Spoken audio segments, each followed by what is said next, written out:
जय हिंद दोस्तों। आज हम हिंदी साहित्य की बात करेंगे और हिंदी साहित्य में भी जो मॉर्निंग शिफ्ट के सवाल पूछ इवनिंग शिफ्ट के सवाल पूछे गए हैं उसी की चर्चा करेंगे। और इवनिंग शिफ्ट में हिंदी साहित्य की चर्चा करेंगे। आखिर जो जून जून 2023 में पेपर हुआ इवनिंग शिफ्ट में, यहाँ किस तरह के सवाल पूछे गए थे उसी की चर्चा करेंगे। जैसे कि आप स्क्रीन पर देख रहे हैं और उसी के अनुसार हम लोग आगे बढ़ेंगे। और पूरी रचना को ध्यान से देखिएगा और किस तरह के सवाल पूछे जाते हैं उसे हमें जानना जरूरी है। पिछले महीने 10 से 12 सवालों की चर्चा की थी। आगे और भी सवाल का करेंगे। पूरी वीडियो को ध्यान से देखिएगा। हिंदी साहित्य का हमारा फिर से नया बैच शुरू हो रहा है। अगर आप भी चाहते हैं कि साहित्य को संपूर्णता में पढ़ें, चाहे वो नाटक हो, उपन्यास हो, कहानी हो, निबंध हो, संपूर्ण हिंदी साहित्य का इतिहास लाइन बाय लाइन कोडिंग से हो, तो 10 क्लास में फ्री दे रहा हूं। और रजिस्ट्रेशन शुरू हो गया है। रजिस्ट्रेशन में कोई फीस नहीं देना है। सिर्फ आपको मैसेज करके व्हाट्सएप पे अपना रजिस्टर नाम करवा लेना है, क्योंकि हम शुरू के 25-30 बच्चों को ही इस बार एडमिशन दे सकते हैं। तो जो पहले आएंगे उसी को क्लास मिलेंगे। तो दोस्तों, जैसे कि स्क्रीन पर आप देख रहे हैं, क्वेश्चन पूछा था कि सवाल बड़ा महत्वपूर्ण था और उन सवालों को हमें देखना चाहिए। सवाल था, जैसे कि स्क्रीन पर आप देख रहे हैं, कि निम्न में से कौन सी रचनाएं लीलाधर जगूरी की है। ये ऑब्जेक्टिव क्वेश्चन है दोस्तों। इस बार भी लगभग 30 से 40% क्वेश्चन ऑब्जेक्टिव क्वेश्चन पूछा गया है। लीलाधर जगूरी की संपूर्ण रचना को हमने कोडिंग से करवाया था। अगर आपको कोडिंग याद है तो ये रचना कभी नहीं गलत होगा। पहला है इस यात्रा में, बिल्कुल सही है। दूसरा, भय भी एक शक्ति देता है, ये भी है। और नाटक जारी है। 3 रचना है। आप कोडिंग नोट्स पलट के देख लेना, जो पढ़े हो। जो नहीं पढ़े हो तो पढ़ोगे तो वहां से आपको मिल जाएगा। लीलाधर जगूरी की रचना है इस यात्रा में, भय भी एक शक्ति देता है और नाटक जारी है। तो हमारा आंसर हो जाएगा सी। बहुत इजी सवाल पूछा गया था, डायरेक्ट ऑब्जेक्टिव सवाल था।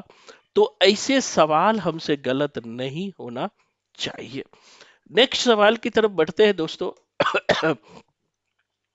नेक्स्ट सवाल था, बहुत इंपॉर्टेंट सवाल था। बेसिकली ये हिस्ट्री का सवाल है, फिर भी हम लोग बनाएंगे क्योंकि मैं हिस्ट्री से भी जेआरएफ हूँ। तो ये सब हमारे लिए तो इजी है, लेकिन सामान्य हिस्ट्री की जानकारी आपको भी रखना बहुत जरूरी है। क्वेश्चन है, ब्रिटिश काल में प्रेस पर सेंसरशिप सर्वप्रथम कब लागू किया गया। प्रेस पर सेंसरशिप ब्रिटिश काल में क्वेश्चन है कि सर्वप्रथम कब लागू हुआ। तो दोस्तों, प्रेस पर सेंसरशिप सर्वप्रथम 1823 में लागू हुआ था। प्रेस पर सेंसरशिप जो है 1823 ईस्वी में प्रेस पर सेंसरशिप पहली बार लागू हुआ था। अगर आप फर्स्ट पेपर हमारे पास पढ़े होंगे तो फर्स्ट पेपर में हमने एजुकेशन पढ़ाया था। एजुकेशन में हमने बहुत सारे रिपोर्ट पढ़ाया था। उसी रिपोर्ट में हमने इस पर भी नॉर्मली चर्चा किया था कि 1820 के बाद जो है प्रेस पर पहली बार सेंसरशिप लगाया गया था। तो वहां से हम सवाल को देख सकते हैं और सवाल सही हो सकता था। नेक्स्ट सवाल आते हैं। अब देखो, पुष्टि मार्ग। हमने पुष्टि मार्ग पे लंबा क्लास लिया है। पूरा भक्ति काल जब हमने कृष्ण भक्ति धारा पढ़ रहे थे तो दोस्तों उसी समय हम लोग पुष्टि मार्ग पढ़े थे। और उसी पुष्टि मार्ग से डायरेक्ट सवाल है। अब सवाल है कि पुष्टि मार्ग की मान्यताएं क्या है। हमने बताया था आपको कि पुष्टि मार्ग जो देने वाला था वह कौन था, बल्लभाचार्य था। बल्लभा बल्लभाचार्य। और पुष्टि मार्ग में बहुत ईश्वर की अनुग्रह ही पुष्टि है। हमने आपको बताया था, इसे सवाल आप गलत नहीं कर सकते हैं। पुष्टि मार्ग में हमने बताया था कि ईश्वर की अनुग्रह ही पुष्टि है। तो पहला ही लाइन है, ईश्वर के अनुग्रह पर भरोसा करते हैं। बिल्कुल सही है। ऑप्शन देखेंगे कि ए किस में है, तो दोस्तों ए 2 में है। तो या तो दूसरा सही होगा या तीसरा सही होगा। स्वर्ग प्राप्ति में विश्वास नहीं करते, गलत है, करते हैं। नित्य लीला में प्रवेश का विश्वास बना रहता है, बिल्कुल सही है कि नित्य लीला में, जो चूंकि ये कृष्ण भक्त कवि है इसलिए नित्य लीला में इसका विश्वास बना रहता है। प्रवाह जीव संसार, प्रवाह कहता है प्रवाह जीव जो है संसारिक सुखों की प्राप्ति में लगे रहते हैं, बिल्कुल सही है। आंसर हमारा 3 हो जाता है। हमने दोस्तों जब जब पुष्टि मार्ग पढ़ा था, शायद आपको याद होगा, कृष्ण भक्ति धारा में हमने कहा कि पुष्टि मार्ग में 3 प्रकार के जीव होते हैं। एक प्रवाह जीव होते हैं जो संसारिक कर्मों में लगे होते हैं, और एक मुक्त जीव होते हैं जो मुक्त हो जाते हैं, जो कृष्ण लीला का रात दिन गान करते हैं। एक ऐसे जीव होते हैं जो बीच का होते हैं कि जो कि विधि निषेध का पालन करते हैं। वो मतलब कि संसार में रहते हुए भी विधि निषेध का पालन करते हैं। तो यहाँ प्रवाह जीव बिल्कुल सही है। तो हमारा जो है पहला, तीसरा और चौथा आंसर हो जाएगा। भक्ति काल के नोट्स आप लोग देख लेना, वहीं से सवाल पूछा गया है। और बहुत इंपॉर्टेंट रचना नेक्स्ट है, बहुत इजी सवाल पूछा था ऑब्जेक्टिव सेक्शन। कहता है कि जून 2000, आप प्रत्यक्ष के लिए प्रमाण की आवश्यकता नहीं है दोस्तों, जून 2023 का इवनिंग शिफ्ट का क्वेश्चन जो है हम सॉल्व कर रहे हैं। तो नोट्स भी आप पलट के देख लेना कि पूछा गया है कि नहीं। निम्न में से कौन अज्ञेय द्वारा रचित कहानी नहीं है? हमने अज्ञेय की सारी कहानियों को कोडिंग से बताया था। अब पूछता है कौन नहीं है, तो अगर ऐसे क्वेश्चन भी गलत करोगे तो स्कोर सीधे आपका नीचे चला जाएगा। तो भैया विपथगा भी है, शरणार्थी भी है, जयदोल भी है, और कहता है कि कौन रचित कहानी नहीं है? नदी के द्वीप। नदी के द्वीप जो है कुछ उपन्यास भी है और कविता में भी आता है। तो ये नहीं है नदी के द्वीप, दूसरा हमारा आंसर हो जाएगा। तो ऐसे सवाल भी 30 से 40% सवाल बहुत इजी पूछे हैं जिसे हम बना सकते थे। नेक्स्ट देखो, भक्ति काल से इस बार 2-3 सवाल पूछे हैं और हमें गलत नहीं करना चाहिए। हमने मलुक दास की, अभी ही भक्ति काल बैच में खत्म हुआ है, पूरी वीडियो को ध्यान से देखिएगा। हमने मलुक दास की 2 भागों में रचना बांट कर बताया था। एक तो ब्रज में था और दूसरा जो है अवधि में था।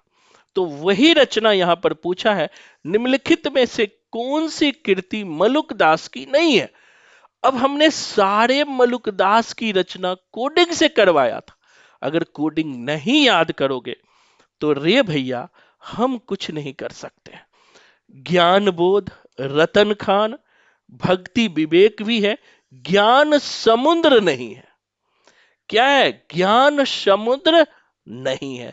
तीसरा ज्ञान, ज्ञान बोध, रत्न खान, ज्ञान परोची, भक्ति विवेक, भक्त वछावली, ब्रज वाले, सारी रचना हमने करवाया हुआ।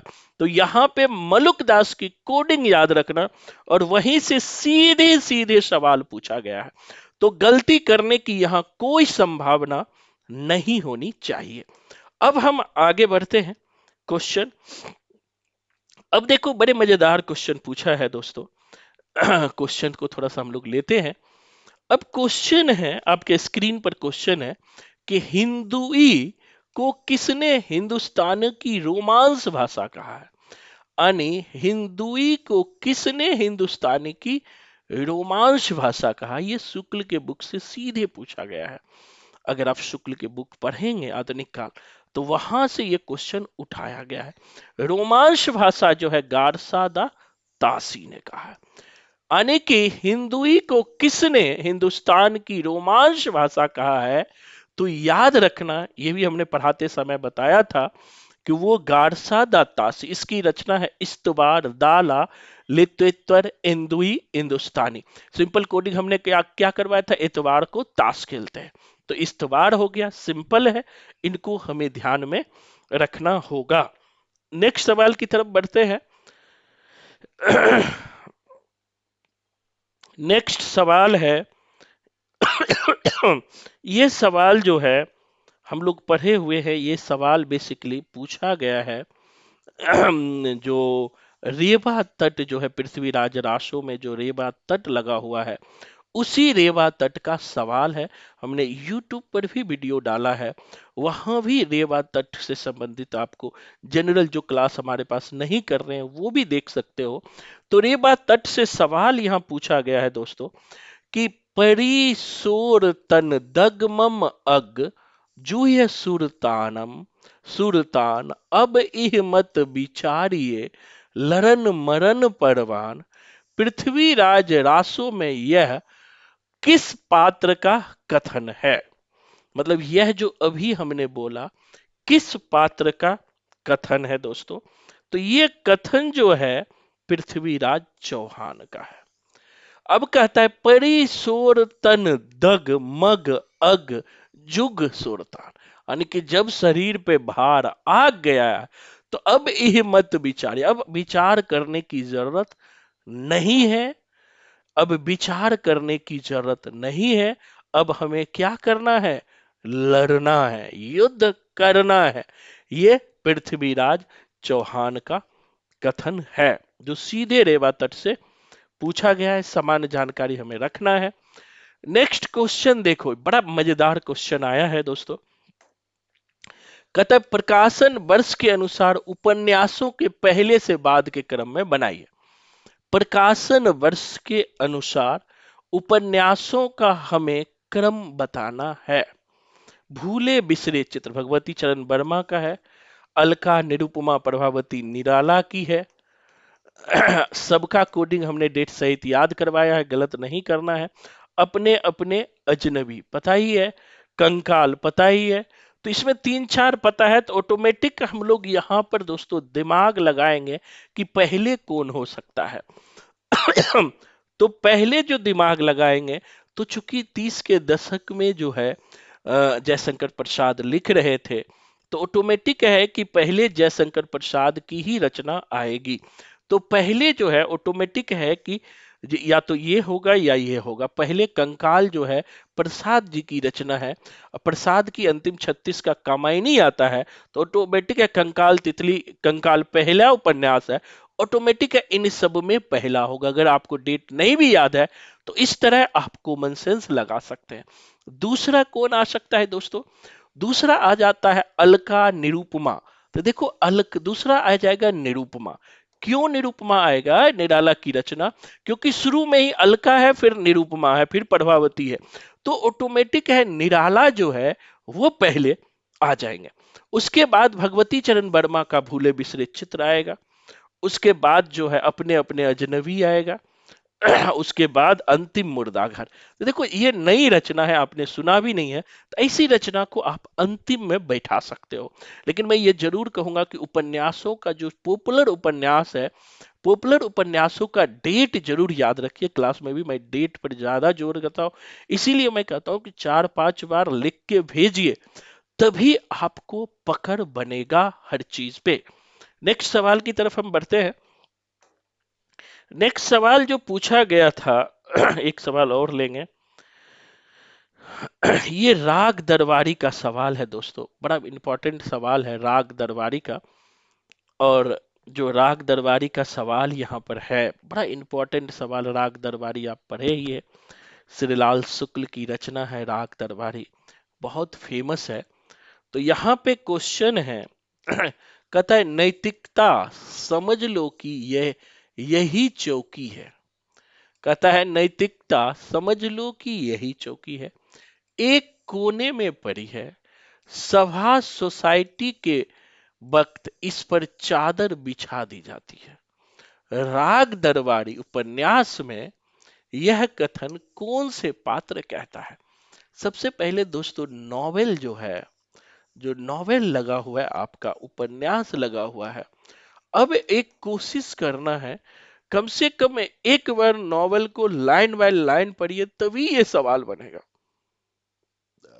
और अभी तो मैं आंसर बता दूंगा, लेकिन सवाल तभी बनेगा जब उपन्यास का को लाइन बाय लाइन पढ़ेंगे। ये रामाधीन भीखम खेबरी का है। एक पात्र है, बहुत फेमस पात्र है राग दरबारी में, रामाधीन भीखम खेबरी। जब मैंने वीडियो भी डाला है वहां भी देखना, ये बड़ी चर्चित पात्र है, वहीं से ये सवाल उठा लिया है। अब अगले अंतिम क्वेश्चन के साथ अंतिम क्वेश्चन की तरफ बढ़ते हैं, फिर नेक्स्ट वीडियो में मैं आगे बताऊंगा, क्योंकि बच्चे देखना पसंद नहीं करते हैं ज्यादा, इसीलिए मैं बड़ा वीडियो नहीं बनाता हूं। अंतिम क्वेश्चन आज का ले रहे हैं, बड़े महत्वपूर्ण क्वेश्चन है। कहता है शक्तिशाली हो विजयी बनो, यह आह्वान कमाइनी के किस सर्ग में मिलता है? बहुत इजी सवाल है। कौन कहता है शक्तिशाली हो विजयी बनो? ये मनु को कहता है। कौन कहता है? श्रद्धा कहती है। तो अब श्रद्धा कहती है तो ऑटोमेटिक है कि ये श्रद्धा सर्ग से होगा। ये कॉमन सेंस का क्वेश्चन है दोस्तों। ऐसे क्वेश्चन को कोशिश करो कि हमें कॉमन सेंस से बनाना है।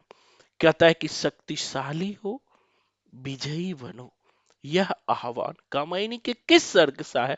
ऑटोमेटिक है कि यह जो है श्रद्धा कह रही होगी। किसको? मनु को। तो उसी से संबंधित ये सवाल है, और ये श्रद्धा सर्ग से लिया गया है। तो आज के लिए इतना ही, और नेक्स्ट क्लास में जो है हम फिर और भी क्वेश्चन का डिस्कशन करेंगे। तो जब क्वेश्चन आप देखते हैं, आप भी देखे होंगे, मैं भी देखा हूं दोस्तों, क्वेश्चन देखने के बाद अब आप टाइम बर्बाद मत करो। अगर लगता है कि आपका रिजल्ट नहीं होगा तो अभी से लग जाओ, हार्ड वर्क करना शुरू कर दो। और इसके लिए एक बार जरूर 8 से 10 क्लास फ्री ऑफ कॉस्ट लेकर देखो। हमारे यहाँ कोई रजिस्ट्रेशन फी नहीं है, ना फूटी कौड़ी भी नहीं देना होगा। अदर जगह आप जाओगे तो रजिस्ट्रेशन के नाम पर 500 से 1000 रुपया ले लिया जाता है। नहीं, हमारे यहाँ नहीं है। हम उस नियम पे ही नहीं चलते। हमारा एक ही नियम है, वो है हार्ड वर्क, ट्रू डायरेक्शन और सक्सेस। हमारे सफल छात्रों को देखना है, आप YouTube पर जाइए और सक्सेस स्टूडेंट के प्ले लिस्ट को उठा के देखिए। तब आपको पता चलेगा कि यहाँ कितना मेहनत होता है। अभी यहाँ मैं कहानी पढ़ा रहा हूँ तो लाइन बाय लाइन पढ़ा रहा हूँ, कि चाहे क्वेश्चन किसी भी तरह पर आए, हमारे छात्रों को क्वेश्चन छूटे ना। धन्यवाद। जय हिंद।